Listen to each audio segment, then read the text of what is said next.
Joining us now is Jennifer Rohn, Principal Research Associate at UCL. Jennifer, great to have you with us.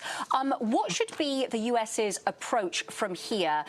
Some people far more informed than me on this subject say that what the world and the US should be focusing right now are two things: testing and isolation. Well, I agree with that completely.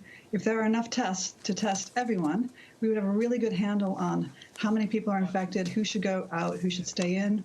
Until that happens, I think the safest approach definitely is self-isolation. We need to prevent the spread. We need to flatten the curve. We've all seen what happens when healthcare systems get overwhelmed.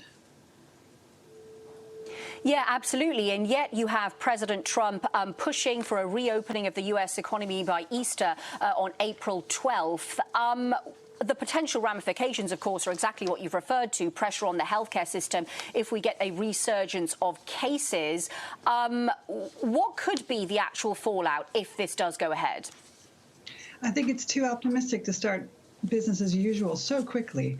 We need to keep locked down, and I think if we don't, what you'll see is a massive surge, and you'll have and in the end, you have more damage because we'll have a much longer epidemic in your borders. So I really think Easter is not at all a good idea, and I think a lot of other people agree with me.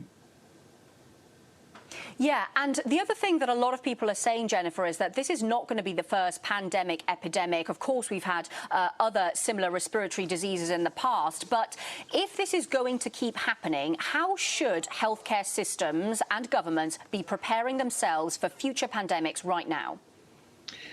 I think that they will keep coming. This is definitely what most people agree with.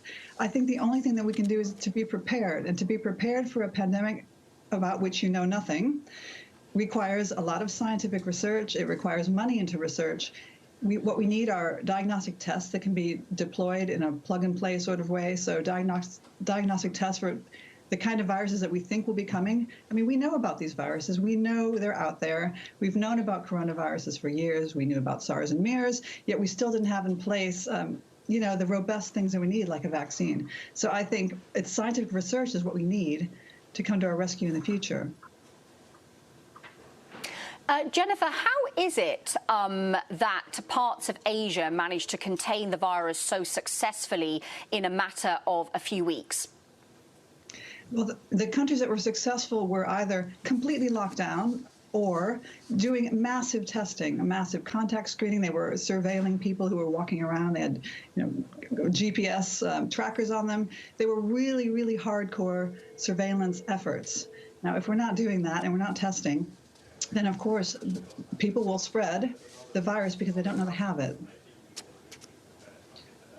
So, at the moment, most countries like the UK, the US, and a lot of countries in Europe are in lockdown, Jennifer. Realistically, how long do you think those lockdowns will need to continue to actually stop the spread of cases and to flatten the curve?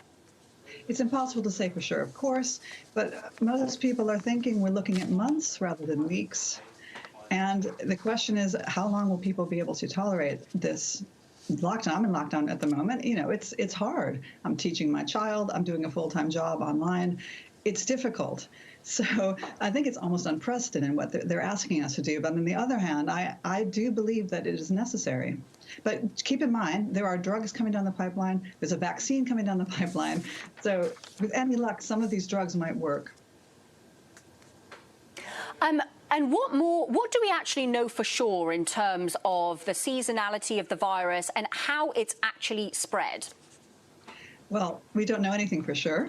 What we can say, what I can say, is that, first of all, we're seeing spread in countries that are quite hot. Singapore, for example, Australia. These are not cold countries, and the virus is doing pretty well.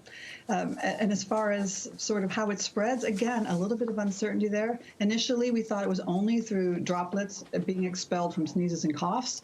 A recent study last week put paid to that idea, thought, well, maybe they can spread as an airborne virus where it lingers in the air, settles down in objects, lives on objects for days.